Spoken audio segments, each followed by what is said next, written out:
Breaking news చూస్తున్నాం. కుమ్రం భీం ఆసిఫాబాద్ జిల్లా బెచ్చూర్ మండల కేంద్రంలోని గిరిజన బాలికల ఆశ్రమ పాఠశాలలో వార్డెన్ శ్రీనివాస్ లేట్ ఫీజు పేరుతో విద్యార్థినుల నుంచి డబ్బులు వసూలు చేసినట్లు ఆరోపణలు వినిపిస్తున్నాయి.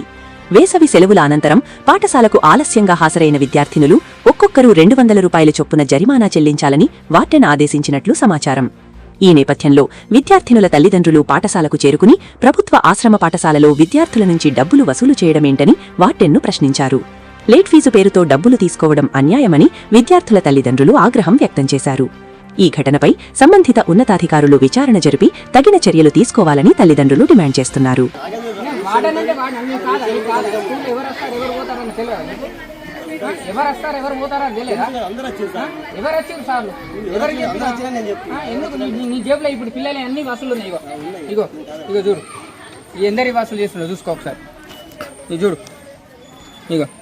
మనిషికి 200, 1000 రూపాయలు, 100 రూపాయలు ఇట్లా మొత్తం వసూలు చేసిన చూడు. ఒకసారి చూడు.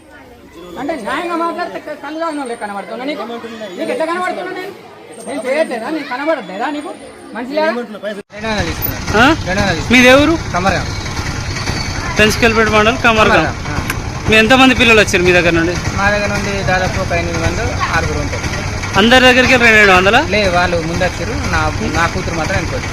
ముందు వస్తే వాళ్ళ దగ్గర ఏమైనా తీసుకున్నాడు? తీసుకోలేదు. అంటే ఈ రోజు వచ్చిన వాళ్ళ దగ్గర వచ్చిన వాళ్ళకు 200.